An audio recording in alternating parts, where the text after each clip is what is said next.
bihi ajma'in amma ba'du. Kaum muslimin dan muslimat, ikhwan wal akhwat, barakallahu fikum ajma'in.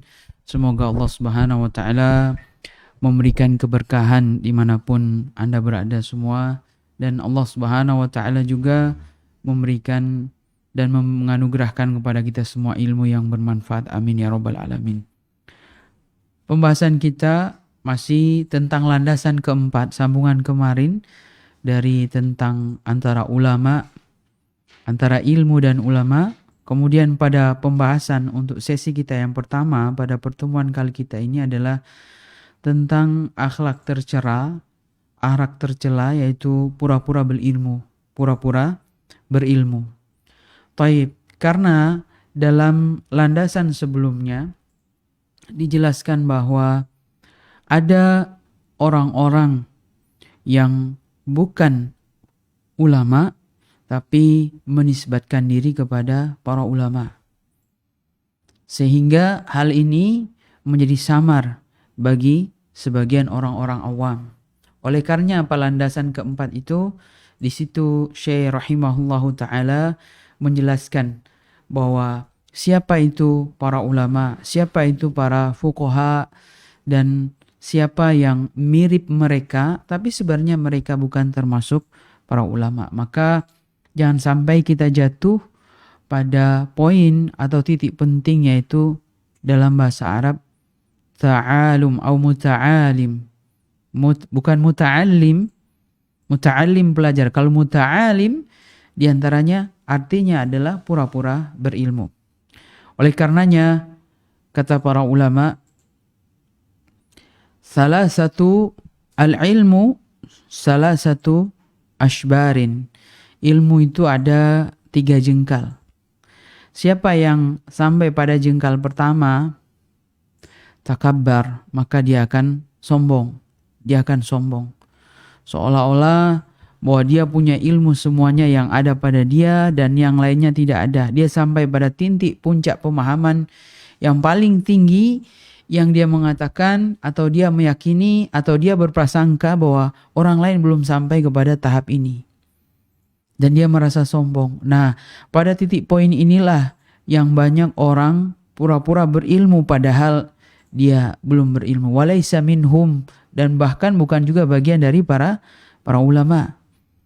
Oleh karenanya dalam hadis ini para ulama mengingatkan bahwa ada di satu titik ketika orang mulai membanggakan diri, ketika dia duduk di majelis para ahli ilmu, dia menganggap dirinya adalah lebih utama, lebih mumpuni, lebih faqih, lebih berilmu daripada yang lainnya, maka dia hanya mencapai jengkal yang pertama. Jengkal yang pertama yaitu takabbar, dia merasa sombong. Kemudian dia pindah kepada jengkal yang kedua, tawadhu'a, maka dia tawadu. Dia tawadu, dia rendah hati bahwa semuanya adalah pemberian Allah Subhanahu wa taala. Pemberian Allah Subhanahu wa taala, maka tidak patut disombongkan. Kita hanya diamanahi. Pun demikian kita juga dituntut untuk beramal. Maka ikhwan wal akhwat, kaum muslimin dan muslimat, ketika Anda telah memahami bagian dari agama ini, memahami dengan benar, dengan pemahaman yang terbaik dari pemahaman para sahabat, para tabi'in, atba'ut tabi'in, maka ingatlah ketika memandang saudara kita muslim yang lain, maka rendah hatilah. Engkau telah diberikan ilmu. Dahulu boleh jadi engkau banyak jatuh kepada kesalahan, pada kubangan dosa, pada kekhilafan. Sekarang ketika Anda atau siapa saja melihat orang awam misalkan dan kita sudah berilmu, kita akan meremehkannya. Maka kita masih dalam jengkal yang pertama. Tadi merasa sombong. Tidak masuk pada jengkal yang kedua, itu tawadhu'a, yaitu dia merasa tawadu, rendah hati. Rendah hati. Kalau kepada manusia rendah hati tapi tidak rendah diri, tapi kepada Allah Subhanahu wa taala rendah diri dan rendah hati. Karena manusia, seorang muslim yang beriman, dia izzah, memiliki kemuliaan, dia rendah hati tapi dia merendahkan, menghambakan dirinya hanya kepada Allah Subhanahu wa taala. Maka bedakan dua hal ini. Poin yang kedua atau jengkal yang kedua ini, dia sampai pada tahap tawadhu. Dia rendah hati, dia melihat kepada kaum muslimin yang lain belum paham, maka dia merasa kasihan. Karena sebagai seorang muslim dia merasa kasihan, semoga Allah Subhanahu wa taala memberikan ilmu yang bermanfaat, dan dengan rasa kasihan inilah dia memiliki sikap mudah-mudahan dia bisa menyampaikan ilmu ini kepada orang lain. Sebagaimana tujuan untuk belajar, untuk menjadi seorang yang berilmu, atau bahkan sampai kepada tahap al-allamah, orang yang banyak ilmunya, maka dia akan berusaha setelah mengangkat kebodohan dari dalam dirinya, dia akan berusaha mengangkat kebodohan dari orang lain. Maka ketika dia melihat orang lain, orang awam belum tahu, maka dia akan bersedih mudah-mudahan, dan sekaligus dia akan bersemangat mudah-mudahan dia bisa menjelaskan perkara ini kepada orang-orang awam ini yang belum tahu. Ini adalah jengkal yang kedua. Jengkal yang ketiga, alima annahu jahil. Jengkal yang ketiga, dia akan tahu dengan yakin bahwa ternyata dia ada jahil. Dan ini puncaknya orang-orang berilmu ketika dia semakin belajar bahwa ilmu Allah Subhanahu wa taala sangat luas. Disiplin ilmu yang sekarang yang ada di tengah-tengah kaum muslimin, dari pelajaran Al-Qur'annya, pelajaran tafsirnya, pelajaran hadisnya, usul hadisnya, pelajaran fikihnya, usul fikihnya, pelajaran qawaidu fikhiyahnya, ulumul Quran, dan seterusnya. Dari cabang-cabang ilmu syar'i yang darinya termanifestasikan atau teraplikasi sebuah praktek amalan-amalan, maka dia akan mengetahui bahwa sesungguhnya dia adalah orang yang bodoh, dan dia terus akan belajar. Makanya dalam tahap belajar kita, Imam Ahmad rahimahullahu ta'ala pernah mengatakan, minal mahdi ilal lahdi. Sampai kapan engkau mau belajar? Sampai kapan wahai imam? Ketika Imam Ahmad ini, ketika dia sudah sampai pada ilmu yang sedemikian rupa, dan muridnya bertanya, beliau masih bersegera ke tempat majelis-majelis kajian pada waktu itu di kota Baghdad. Ila mata, sampai kapan? Milal mahdi ilal lahdi. Dari buayan sampai ke liang lahat. Bahwa hidup berusaha untuk ada ilmu di dalamnya. Oleh karenanya, para ulama kita mengatakan, amalan apa yang paling utama?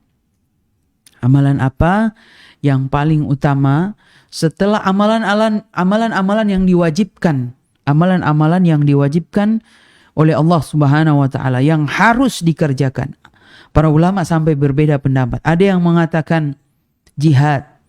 Amalan utama adalah jihad. Karena jihad adalah wazirwatus sanami al-jihadu fi sabilillah. Jihad kepada Allah Subhanahu wa taala. Pendapat kedua, dan ini pendapat mayoritas ilmu, adalah belajar. Dan inilah pendapat mayoritas ahli ilmu. Pendapat yang ketiga adalah solat sunnah. Solat sunnah, karena solat adalah perkara yang mulia. Solat wajib jangan ditanya. Itu hal yang diwajibkan kepada kaum muslimin, kepada kaum muslimat, seluruhnya orang-orang yang menjadi hamba Allah Subhanahu wa taala. Tapi para ulama, jumhur mayoritas mengatakan bahwa yang paling utama adalah ilmu. Oleh karenanya, ketika Abdullah bin Mubarak pernah ditanya dalam beberapa riwayat yang dinisbatkan kepada beliau, sekiranya kalau masih diberikan kesempatan, besok itu hari kiamat, apa yang kau akan lakukan hari ini? Apa yang kau lakukan? Maka yang wajib jangan ditanya, pasti seorang muslim akan melakukannya. Karena itu adalah perintah Allah Subhanahu wa taala, maka dia akan mengatakan, uridu an atlubal ilma. Saya ingin belajar menuntut ilmu. Lihatlah Abdullah bin Mubarak, seorang mujahid, seorang pejuang, seorang dermawan, berbagai macam kemuliaan. Itu didapat dari mana? Didapat dari ilmunya. Dengan ilmu itu dia akan banyak memperoleh kebaikan. Dengan ilmu itu pula dia akan bisa menghindarkan dari keburukan. Oleh karenanya, karena sebab kemuliaan ilmu ini, karena sebab keutamaan ilmu, karena sebab keutamaan para ahli ilmu, para ulama, sehingga ada orang-orang yang pura-pura berilmu. Walaisa minhum, padahal mereka adalah bukan darinya. Mereka adalah bukan darinya. Ilmu itu bukan cuma sekedar wawasan, tapi ilmu adalah yang melekat dalam hati, kemudian dibuktikan dengan amalan anggota badan. Dibuktikan dengan amalan anggota badan, dilihat dari amalnya. Makanya kata para ulama, wala yuqalu alimun walaysa alim illa amila bima alima. Seorang alim, seorang berilmu tidak dikatakan orang yang berilmu sampai dia mengamalkan ilmunya. Dan kita lihat praktek-praktek kita di masyarakat. Praktek-praktek kita dalam kehidupan kita sehari-hari, di tempat kerja, bagaimana muamalah kita. Kita sudah tahu ilmunya, kita sudah tahu prakteknya, tapi kadangkala praktek itu sangat jauh dari apa yang diketahui. Kemana hal itu semua? Maka jangan sampai hanya pura-pura berilmu, sekedar menambatkan namanya kepada ilmu yang mulia. Ketika ilmu itu dalam buku, maka buku itu jadi mulia. Ketika ilmu itu dalam hati, maka orang itu menjadi mulia. Tetapi ketika orang itu pura-pura berilmu, maka dia telah berbuat dua kebohongan. Berbohong kepada manusia. Ini yang pertama, karena secara manusia melihatnya dia adalah orang berilmu. Yang kedua, dia adalah berbohong kepada agama Allah Subhanahu wa taala. Menisbatkan dirinya kepada orang berilmu sehingga orang-orang bertanya kepadanya. Fa'aftau bi'adhallu. Maka dia memberikan fatwa dengan fatwa kesesatan-kesesatan. Dan kita melihat di dunia di akhir zaman ini berbagai macam fitnah, berbagai macam syubhat, sehingga kadang-kadang orang itu bertanya karena tersamarnya perkara ini. Banyaknya orang yang pura-pura berilmu. Bagaimana cara kita belajar? Kepada siapa kita belajar? Kan banyak ustadz-ustadz, banyak para ahli ilmu, banyak para kiai, banyak tuan guru, dan seterusnya. Kemana kita belajar? Di mana? Siapa? Karena ini orang-orang itu tidak bisa membedakan mana ilmu yang benar-benar ilmu, mana yang tidak. Mana sekedar canda tawa, majelis gelak tawa, mana sekedar pemanis-pemanis majelis misalkan, dan seterusnya. Sehingga hal ini menjadi samar bagi orang-orang yang tidak mengetahui hakikat sebenarnya. Dan orang-orang yang diberikan taufik oleh Allah Subhanahu wa taala, mereka dapat mengetahuinya. Mereka dapat mengetahuinya. Karena ya jamaah sekalian yang berbahagia, barakallahu fikum ajma'in, maka beliau penulis di sini Syekh Muhammad At-Tamimi rahimahullah menjelaskan masih bait yang keempat yang pada pertemuan sebelumnya kita sudah bacakan. Dan keterangan ini semua dalam Al-Quran, dan semakin diperjelas dengan sunnah-sunnah Nabi SAW adalah penjelasan yang jelas, yang gamblang bagi orang awam yang sederhana pemikirannya, simple, yang masih selamat, dia masih berpikir dengan jernih. Kemudian dengan berjalan waktu, hal ini menjadi semakin aneh antara ilmu dengan ulama itu. Apa yang terjadi? Ilmu fikih, pemahaman din itu adalah hal-hal yang baru. Hal-hal yang baru yang kita sebut dengan bid'ah. Banyak orang yang berbuat hal-hal yang baru.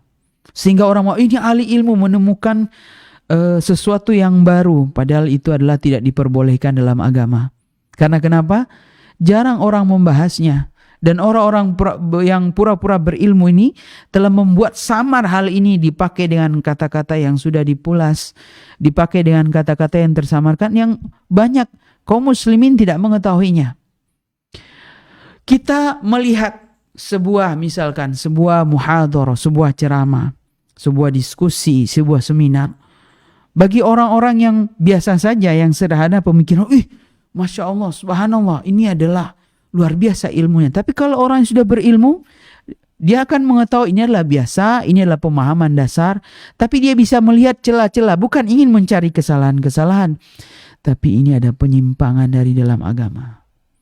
Oleh karenanya para ulama kita tabi'in seperti Muhammad bin Sirin pernah mengatakan, inna hadzal ilmu din, sesungguhnya ilmu inilah bagian dari agama. Fangzur amman ta'khudhu dinakum, maka lihatlah kepada siapa engkau melihat agama kalian. Dahulu ketika zaman para sahabat, mereka menanyakan hadis Nabi SAW, tolong kabarkan kepadaku hadis Nabi SAW. Mereka langsung menerimanya karena para sahabat adalah belajar kepada Nabi SAW langsung. Mereka adalah madrasahnya, sekolah di bawah pengawasan dan bimbingan Rasulullah SAW. Berjalannya waktu, Berjalan waktu ketika mereka bertanya, tolong kabarkan kepadaku hadis Nabi SAW. Setelah dia mengabarkan, sammulana rijalakum. Sammulana rijalakum. Apa maksudnya? Siapa yang mengatakan hadis ini adalah hadis dari Nabi? Tolong disebutkan rawi-rawi. Atau tolong disebutkan siapa yang perantaramu. Dari fulan, dari si A, dari si B, dari si C. Apakah mereka orang-orang adil? Atau tadi mereka orang-orang berilmu yang menisbatkan kepada ahli ilmu walaisa minhum, tapi ternyata mereka bukan. Makanya zaman dahulu ketika sebelum terjadi banyaknya fitnah syubhat, orang dengan gampangnya menerima ilmu karena orang-orangnya thiqah, orang-orangnya terpercaya, orang-orang diketahui dengan kapabilitasnya dan amanah ilmiahnya. Tapi ketika banyak fitnah, semakin banyaknya penyimpangan, orang-orang yang pura-pura berilmu semakin banyak, semakin tersamarkan kepada sebagian kaum muslimin, maka di antaranya para ulama membuat kaidah, sebutkan rawi-rawi kalian. Siapa yang mendatangkan ilmu, dari mana engkau mengambil, kemudian kepada siapa sesudah itu, kemudian kepada siapa, sampai kepada Rasulullah SAW. Itulah yang disebut dengan zaman para perawi hadis.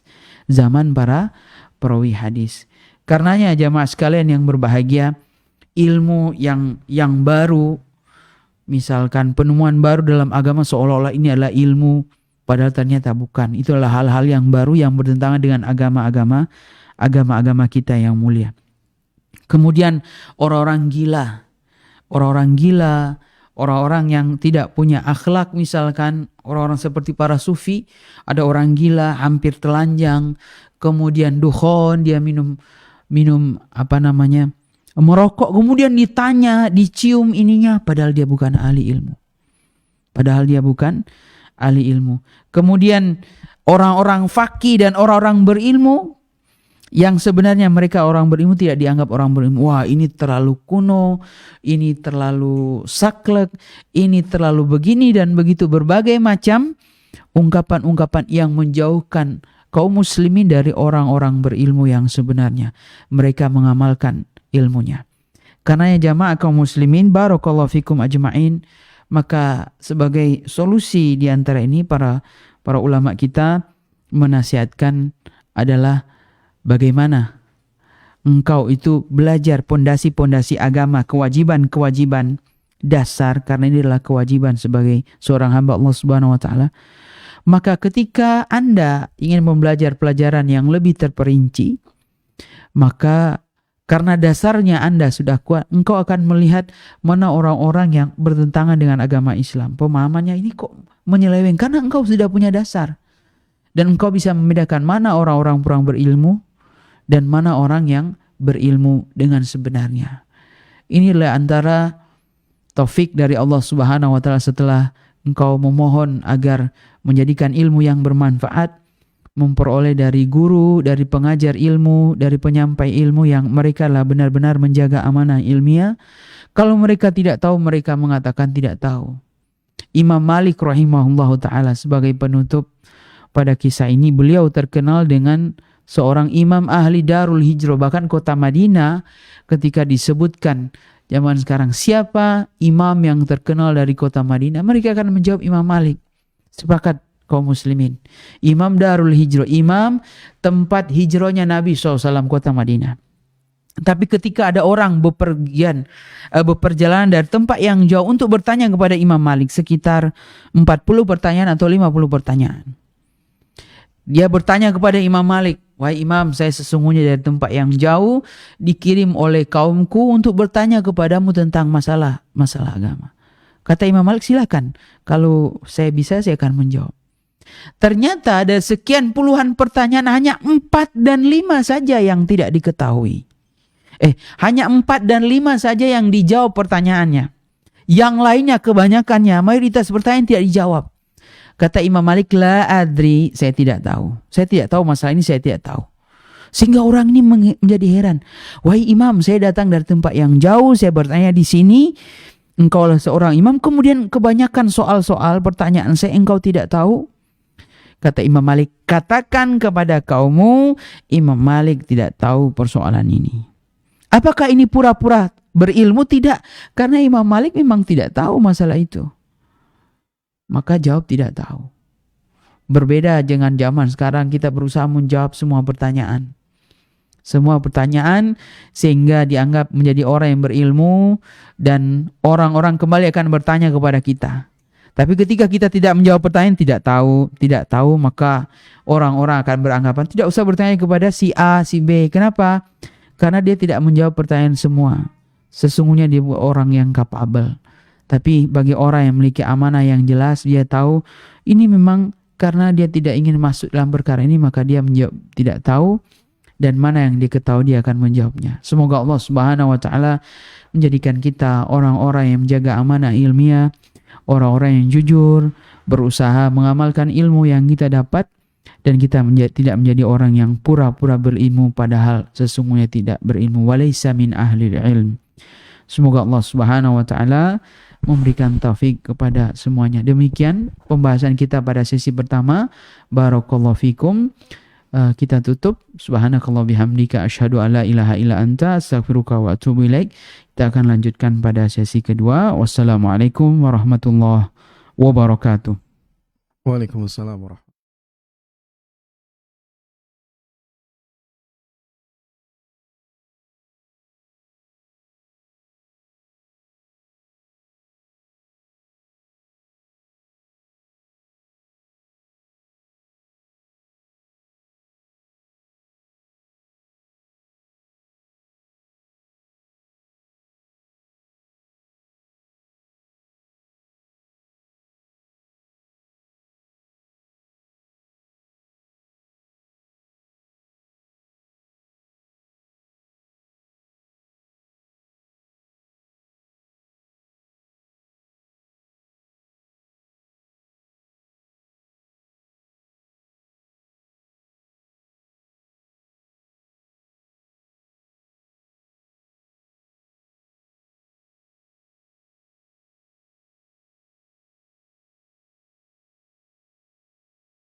Assalamualaikum warahmatullahi wabarakatuh. Alhamdulillah wassalatu wassalamu ala rasulillah wa ala alihi wa ashabihi ajma'in wa ba'du. Kaum muslimin dan muslimat, semoga Allah Subhanahu wa taala memberikan taufik dan keberkahan dimanapun Anda berada. Alhamdulillah kita masuk pada sesi kedua, dan sesi kedua ini kita masuk pada landasan hidup yang kelima. Landasan hidup yang kelima yang disampaikan oleh Syekh Muhammad At-Tamimi rahimahullahu ta'ala. Beliau mengatakan al-aslul khamisu, landasan yang kelima. Beliau mengatakan bayyanallahu subhanahu li awliyaillahi wa tafriqihi bainahum. Allah Subhanahu wa ta'ala, bayanullah. Kita ulang baca lagi menurut nuskha atau makhtutat ini. Bayanullahu subhanahu li awliyaillahi wa tafriquhu. Allah Subhanahu wa taala menjelaskan kepada siapa saja wali-wali Allah itu, wa tafriquhu bainahum wa baina mushtabihina bihim, dan untuk membedakan di antara wali-wali Allah itu wa bainal mushtabihina bihim, dan siapa saja orang yang menyerupai wali-wali Allah Subhanahu wa taala. Min a'da'illah, dari orang-orang musuh-musuh Allah Subhanahu wa taala. Allah Subhanahu wa taala telah menjelaskan siapa itu wali Allah dan siapa yang menyerupai wali Allah dari musuh-musuh Allah Subhanahu wa taala. Siapa mereka? Dijelaskan dalam Al-Aslul Khamis, dalam landasan yang kelima adalah al-munafiqin, orang-orang munafik. Ada yang menyerupai wali-wali Allah. Wal fujjar, orang-orang durjana, orang-orang yang berbuat kemaksiatan. Wa yakfi fi hadhil ayatin min surati Ali Imran wa hiya qauluhu, dan cukuplah firman Allah Subhanahu wa taala ini sebagai tanda-tanda yang disebutkan oleh Allah Subhanahu wa taala dalam surah Ali Imran, dan dia adalah firman Allah Subhanahu wa taala, "Qul in kuntum tuhibbunallah." Katakanlah wahai Nabi kepada orang-orang kafir itu, jika in kuntum tuhibbunallah, jika kalian sungguh-sungguh mencintai Allah Subhanahu wa taala, fattabi'uni, maka ikutilah aku sebagai nabi kalian. Yuhibbukumullah, maka Allah Subhanahu wa taala akan menganugerahkan cinta kepada kalian, akan mencintai kalian, akan menyayangi kalian. Dalam surah Ali Imran ayat yang ke-31 ini. Kemudian lanjutan ayatnya, wa ayatun fi suratil Maidah, dan satu ayat di surat Al-Maidah, wa hiya qauluhu, firman Allah Subhanahu wa taala, ya ayyuhalladzina amanu, wahai orang-orang beriman, may yartadib minkum an dinihi, barang siapa yang keluar dari agamanya, siapa saja dari kalian, fasawfa ya'tillahi biqaumin yuhibbuhum wa yuhibbunahu, maka Allah akan datangkan pengganti kalian dari suatu kaum, yuhibbuhum, yang Allah mencintai mereka, wa yuhibbunahu, dan mereka mencintai Allah Subhanahu wa taala. Kemudian dalam surat Yunus, wa hiya qauluhu, dia juga firman Allah Subhanahu wa taala, ala inna awliya Allahi la khaufun alaihim wa lahum yahzanun, ketahuilah sesungguhnya wali-wali Allah Subhanahu wa taala itu adalah mereka tidak ada rasa takut, walahum yahzanun, dan mereka tidak pula bersedih hati. Alladzina amanu wa kanu yattaqun, yaitu mereka adalah orang-orang beriman dan mereka adalah orang-orang bertakwa. Mereka adalah orang-orang beriman dan mereka adalah orang-orang bertakwa. Kaum muslimin dan muslimat yang berbahagia, dari landasan kelima yang disebutkan oleh Syekh Muhammad At-Tamimi rahimahullah ta'ala, beliau menyebutkan tentang orang-orang yang betul-betul mencintai Allah Subhanahu wa ta'ala adalah dengan mengikuti Rasulullah SAW sebagai Nabi dan Rasul terakhir, mengikuti ajaran Rasulullah SAW. Kemudian kalau orang itu tidak mencintai Allah Subhanahu wa ta'ala, tidak mengikuti syariat Rasulullah SAW, maka Allah akan datang satu kaum yang mereka akan mencintai Allah Subhanahu wa taala dan Allah mencintai mereka. Jadi kalau engkau tidak ingin mengikuti Nabi SAW, maka Allah akan mendatangkan pengganti yang mencintai Nabi, yang mencintai syariatnya yang mulia, yang menjalankan konsekuensi-konsekuensi dari syariat itu. Kemudian pada ayat berikutnya, yaitu surat Yunus, di sini baru ada kejelasan siapa mereka itu wali Allah. Wali Allah itu secara bahasa, wali adalah yang memiliki loyalitas, yang memiliki cinta, yang memiliki kesetiaan. Dan kita tahu orang-orang yang cinta ini mereka akan memiliki kesetiaan. Dan kesetiaannya itu tidak pandang buluh, itu orang-orang cinta. Tapi karena kita mengikuti orang yang maksum Rasulullah SAW, maka cinta kita bukan cinta yang buta. Tidak akan mungkin Rasulullah SAW akan menjerumuskan umatnya kepada neraka, tidak akan mungkin. Tapi kalau cinta buta, salah atau benar, saya ikut. Tapi kalau Rasulullah SAW sebagai yang maksum, maka kita ketika kita mencintai Rasulullah SAW, maka kita akan betul-betul mengikuti syariat Nabi Muhammad SAW sesuai dengan apa yang Allah cintai dan ridhoi. Lalu siapakah wali-wali Allah itu? Dalam benak kita yang terbayang, kalau orang dibakar tidak terbakar, berjalan di atas air mengambang, tidak tenggelam, tidak jatuh, bisa terbang ke udara, bisa berdiri di atas daun pohon, bisa bahkan di zaman modern ini masih ada percaya orang yang bisa melintasi ruang dan waktu. Subhanallah. Apakah mereka itu yang disebut wali Allah Subhanahu wa taala? Tidak. Yang disebut adalah wali Allah Subhanahu wa taala adalah firman Allah Subhanahu wa taala dalam ayat yang mulia, ala, ketahuilah. Ala ini adalah harfut tanbih, ketahuilah. Hei, semuanya perhatikan, semuanya lihat semacam itu. Ketahuilah, inna awliya Allah, sesungguhnya wali-wali Allah itu la khaufun alaihim wa lahum yahzanun. Tidak ada rasa takut kepada mereka dan mereka tidak bersedih hati. Apakah maksudnya tidak takut ini adalah konyol? Apa saja saya tidak takut. Mana?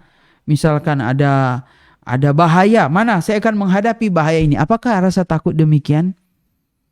Mereka la khaufun alaihim, mereka tidak takut kecuali mereka tidak takut kepada Allah Subhanahu wa taala. Tapi bukan berarti konyol. Walahum yahzanun, dan mereka pula tidak bersedih hati. Misalkan kalau ada orang meninggal, saudaranya atau keluarganya sendiri, dia tidak perlu menangis gitu. Walahum yahzanun, mereka tidak bersedih hati kalau ada musibah. Bahkan itulah sifat yang fitrah dari manusia. Mereka akan bersedih bagaimanapun. Rasulullah SAW saja ketika anak beliau Ibrahim wafat, Ibrahim bin Muhammad sallallahu alaihi wasallam, anak beliau mengalirkan air mata. Apakah beliau bukan wali Allah? Bahkan beliau adalah pemimpinnya para wali Allah. Beliau adalah para nabi dan rasul. Tapi beliau meneteskan air mata. Dan apakah maksudnya tidak bersedih sedemikian rupa contohnya? Bukan juga demikian. Allah Subhanahu wa taala menjelaskan siapa itu alladzina amanu wa kanu yattaqun, mereka yang beriman kepada Allah.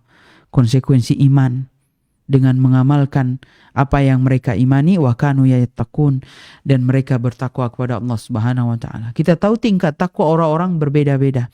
Semakin tinggi ketakwaannya, maka dia semakin mulia di sisi Allah dan dia adalah wali-wali Allah. Dia adalah wali-wali Allah. Oleh karenanya Allah Subhanahu wa taala menjelaskan di dalam ayat tadi, oleh karenanya para ulama tafsir mengatakan yukhbirullahu ta'ala anna awliya'ahu humul ladina amanu wa kanu yattaqun. Allah Subhanahu wa taala menjelaskan dalam ayat yang mulia bahwa siapa saja yang beriman dan mereka bertakwa, maka fakullu man kana taqiyan kana lillahi waliya. Setiap orang yang bertakwa maka dia adalah wali Allah Subhanahu wa taala. Dan wali yang paling tinggi, pemimpinnya para wali adalah para nabi dan para rasul, dan di atas itu semua adalah Rasulullah sallallahu alaihi wasallam. Maka siapakah wali Allah? Mereka adalah para nabi dan rasul. Setiap nabi dan rasul maka pasti mereka adalah wali Allah Subhanahu wa taala. Karena mereka cinta, karena mereka loyalitas kepada Allah Subhanahu wa taala, menjalankan apa yang diperintahkan kepada mereka. Tapi tidak semua manusia bisa dikatakan wali kecuali mereka yang beriman dan mereka yang bertakwa. Jadi wali itu bukan mereka yang tadi berdiri atas air, berjalan di atas benda tajam, tidak terbahayakan bagi mereka, tidak termudoroti, mereka tidak terbakar, mereka berdiri di atas udara, terbang, bahkan melintasi ruang dan waktu. Ada yang mengatakan saya sholat maghrib dari Indonesia, sholat di Mekah, imamnya sekian. Padahal perbedaan waktunya jelas. Saya melintasi ruang dan waktu. Inilah orang-orang yang ingin menyaingi kekuasaan Allah Subhanahu wa taala. Dan ini jelas kesesatannya. Oleh karenanya kaum muslimin dan muslimat jangan tertipu. Jangan tertipu dengan orang-orang yang mengaku sebagai wali. Tapi ingatlah, setiap orang beriman, setiap orang bertakwa, sifatnya orang beriman, orang yang bertakwa, maka mereka menjadi wali Allah Subhanahu wa taala. Adakah kesempatan bagi setiap orang menjadi wali Allah? Ya, mereka punya kesempatan. Dan kesempatannya adalah inna akramakum indallahi atqakum. Orang yang paling mulia di sisi kalian adalah orang yang paling bertakwa di kalian, maka dia menjadi wali. Tetapi sekali lagi, wali itu bukan klaim semata. Saya adalah wali. atau kita menunjuk orang langsung dia adalah wali Allah Subhanahu wa taala, itu bukan kekuasaan kita, itulah hak Allah Subhanahu wa taala. Dia melihat, oh dia termasuk orang yang beriman, oh mudah-mudahan dia termasuk orang bertakwa. Tapi untuk menunjukkan wali, itu rasa cinta, loyalitasnya kepada Allah Subhanahu wa taala seperti apa? Padahal masalah hati kita tidak tahu. Kita tidak bisa mengklaim diri kita juga tidak bisa menunjuk orang secara khusus dia adalah wali Allah.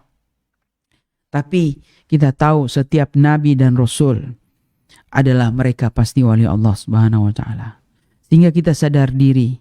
Kita mengetahui sifat-sifat yang disebutkan orang beriman dan orang bertakwa.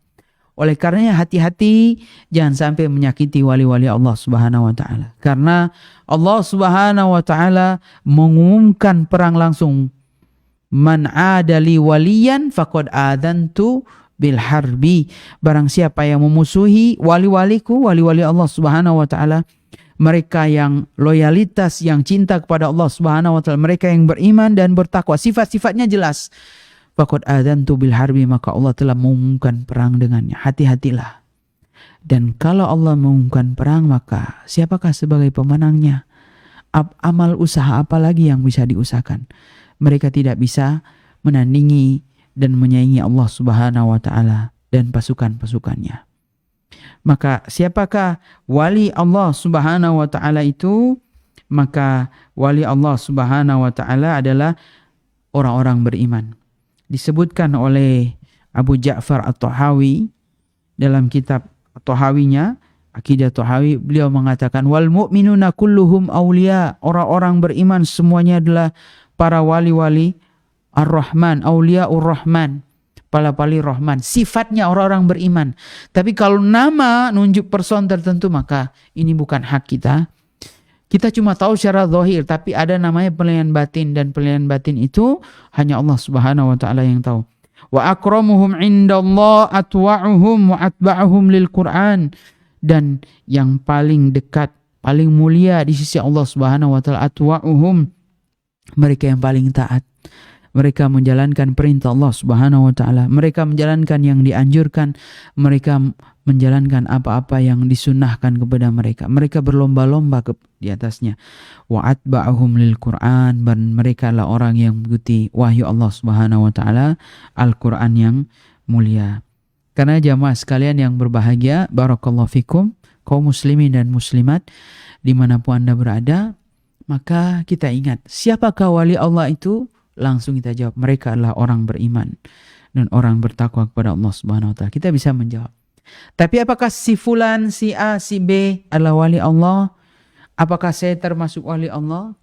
Maka kita tidak bisa mengklaimnya. Karena kita hanya bisa melihat zahir, tapi ada namanya perkara iman, perkara hati. Ketakwanya dalam hati bagaimana?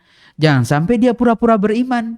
Jangan sampai dia pura-pura bertakwa. Karena apa tadi dijelaskan dalam kaidah ini, kaidah yang kelima, landasan hidup yang kelima, karena ada yang mengaku menyerupai wali Allah dari orang-orang munafikin. Kita tahu orang-orang munafikin menampakkan zahir keimanan dan ketakwaan, tapi dalam hatinya tidak. Maka mereka adalah musuh-musuh Allah Subhanahu wa taala. Orang-orang fajir berbuat kemaksiatan, yang pura-pura berilmu, menampakkan kebaikan, menampakkan kesolehan, tapi hatinya penuh kedurjanaan, penuh kemaksiatan kepada Allah Subhanahu wa taala. Maka perhatikanlah siapa itu wali-wali Allah Subhanahu wa taala. Semoga dengan penjelasan ini tidak ada lagi yang tersamarkan, tidak ada lagi yang tertipu dari mereka yang mengaku wali-wali Allah Subhanahu wa taala, padahal mereka sesungguhnya adalah wali-wali syaitan. Wallahu taala a'lam bishawab. Demikian penjelasan sesi yang kedua ini pada poin landasan yang kelima, yaitu siapa itu wali Allah Subhanahu wa taala. Dan kalau ada pertanyaan, kita buka sesi pertanyaan. Baik, jazakallah khairan atas materi di sesi yang kedua, Ustadz. Monggo kepada seluruh peserta ngabari, Anda persilahkan apabila ada pertanyaan bisa langsung disampaikan di kolom chat. Ustadz masih menunggu. Sekali lagi Anda persilahkan apabila ada pertanyaan, monggo langsung disampaikan di kolom chat. Silakan kalau ada pertanyaan, akan bacakan.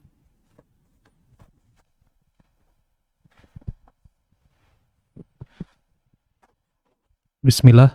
Assalamualaikum warahmatullahi wabarakatuh, Ustadz. Waalaikumsalam warahmatullahi wabarakatuh. Ustadz, izin bertanya, Ustadz. Perihal wali songo, Ustadz. Nah, Apakah itu juga termasuk wali Allah, Ustadz? perihal wali songo, apakah itu termasuk wali Allah Subhanahu wa taala? Tadi kaidahnya adalah kita tidak bisa menentukan orang ini wali atau tidak, karena itu adalah hak Allah Subhanahu wa taala. Kita bisa mengetahui orang secara zahir. Secara zahir ini kita tahu ketaatannya, ya kita berharap semoga dia wali Allah. Tapi untuk menentukan dia adalah wali songo, apalagi membataskan wali itu hanya 9, maka itu tidak termasuk. Tapi kita tahu, kalaupun mereka benar-benar berjasa kepada kaum muslimin di Nusantara, di negeri kita ini, maka kita katakan mereka adalah orang-orang yang soleh, karena boleh jadi kita tidak bertemu dengan mereka, ini hanya dari peristiwa mulut ke mulut. Tapi untuk mengatakan wali, maka wali itu tidak terbatas, hanya 9. Tadi kaidahnya setiap yang beriman, man kana lillahi, man kana taqiyan kana lillahi waliyah. Barang siapa yang bertakwa, maka dia adalah wali Allah Subhanahu wa taala. Ini disampaikan oleh Al-Hafidz Ibnu Katsir rahimahullahu taala dalam tafsirnya Al-Qur'anul Azim ketika menafsiri firman Allah Subhanahu wa taala tadi. Maka wali itu bukan cuma 9. Tapi apakah menentukan mereka adalah wali Allah? Itu hanya sudah tersebar di masyarakat. Mereka menyebut wali songo, yaitu ucapan mereka. Tapi apakah kita membenarkan? Kita tidak bisa membenarkan misalkan menentukan ini cuma 9 pada ada wali yang lain. Jadi jelas siapa yang beriman, siapa yang bertakwa, maka mereka adalah wali Allah Subhanahu wa taala. Wallahu taala a'lam bissawab. Baik, jazakallah khairan atas jawabannya, Ustadz. Ada pertanyaan yang masuk, Ustadz. Assalamualaikum, Ustadz. Mohon izin bertanya, bagaimana sikap kita terhadap orang yang mengklaim diri mereka sebagai wali? Syukron penjelasannya, Ustadz. Taib. Sikap kita orang yang mengklaim diri mereka sebagai wali, ya kita tidak usah percaya. Kita menganggap dia adalah, kalau misalkan seorang muslim, dia adalah seorang muslim. Ya. Tapi kalau sikap kita dia adalah wali, ya kita tidak bisa mempercayainya. Kita tidak bisa mempercayainya karena kita sudah tahu sifat-sifat secara zahir dia orang beriman, orang bertakwa. Tapi hatinya siapa yang tahu? Allah Subhanahu wa taala yang menentukan. Tapi kalau dia mengklaim, maka ini bertentangan dengan firman Allah Subhanahu wa taala, fala tuzakku anfusakum huwa a'lamu bimanittaqa. Janganlah kalian mensucikan diri kalian sendiri, sesungguhnya dialah yang maha mengetahui siapa yang paling bertakwa di antara kalian.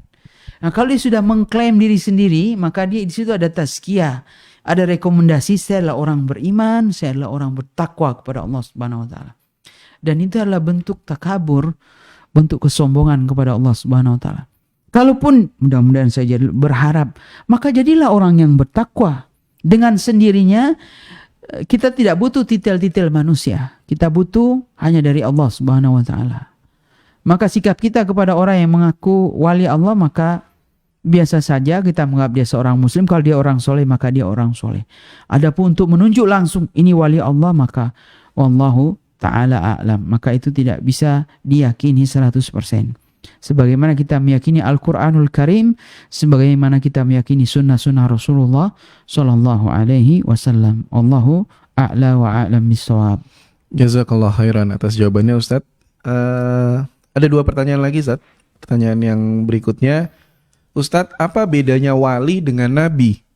Taib, apa bedanya wali dengan nabi? Pertama, nabi itu adalah utusan Allah Subhanahu wa taala yang ditugaskan untuk menyampaikan wahyu yang membawa risalah kepada umat. Ada yang menyampaikan wahyu yang baru, peraturan yang baru dari Allah Subhanahu wa taala, ada yang meneruskan risalah kenabian selanjutnya. Ya, disebut dengan nabi yang membawa berita. Adapun wali, mereka adalah orang yang setia, orang yang loyal, mereka adalah orang yang cinta. Cinta kepada siapa? Tergantung wali Allah atau wali syaitan. Kalau cinta kepada Allah, maka mereka disebut wali Allah. Apa hubungannya? Setiap nabi pasti adalah wali Allah. Ini kaidahnya. Setiap wali adalah pasti Nabi Allah. Tapi tidak setiap wali adalah Nabi. Karena wali kan sifatnya orang beriman dan bertakwa. Berarti adakah wali dari manusia biasa yang bukan Nabi? Ada. Maka tidak setiap wali adalah Nabi. Tapi setiap Nabi, setiap Rasul, maka pasti adalah wali. Siapa yang lebih tinggi keutamanya? Lebih tinggi keutamanya adalah para Nabi dan Rasul. Karena mereka adalah sebagai wali dan mereka mendapatkan wahyu dari Allah Subhanahu wa taala.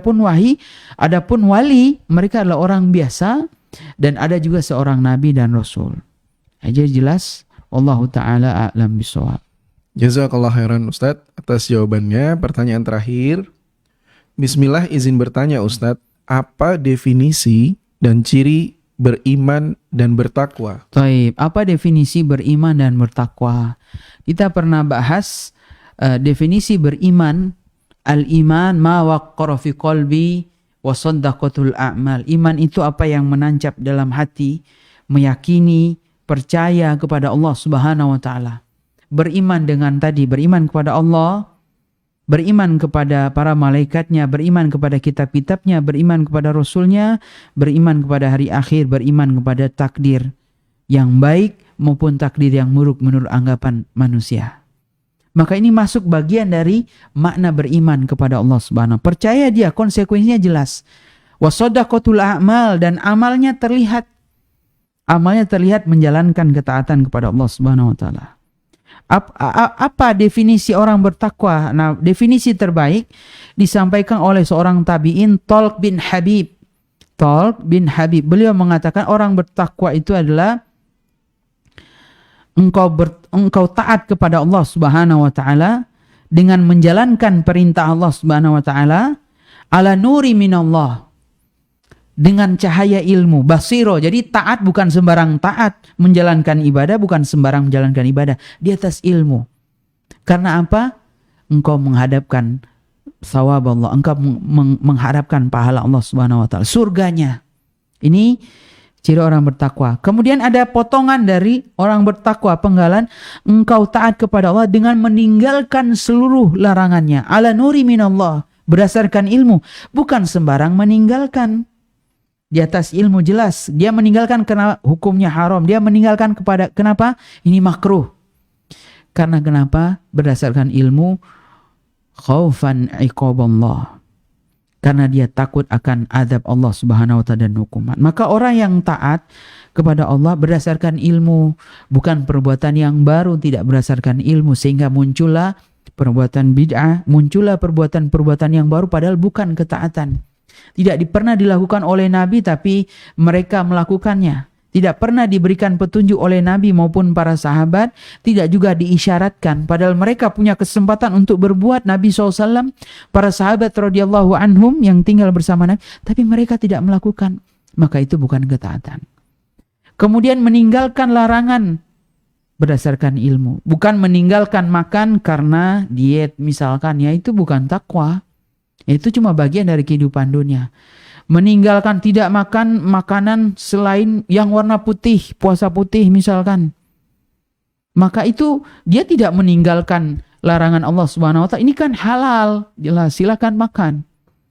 Maka menjalankan perintah Allah dan meninggalkan larangan-larangan Allah Subhanahu wa taala di atas ilmu basirah ala nuri minallah, menjalankan perintah karena berharap pahala Allah Subhanahu wa taala dan meninggalkan larangan karena takut akan azab Allah Subhanahu wa taala. Itulah ciri orang-orang yang bertakwa dan ciri orang-orang beriman. Semoga Allah Subhanahu wa taala memberikan taufik kepada semuanya. Barakallahu fikum.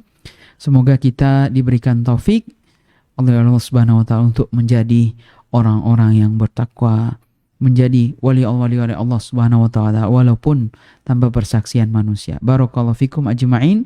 Mohon maaf apabila ada kesalahan-kesalahan, ada yang kurang berkenan. Semoga Allah Subhanahu wa taala mengampuni dosa-dosa kita semua. Amin ya rabbal alamin. Kita tutup majelis kita pada pertemuan kita kali ini. Subhanakallah bihamdika asyhadu an la ilaha illa anta astaghfiruka wa atubu ilaik. Assalamualaikum warahmatullahi wabarakatuh. Waalaikumsalam.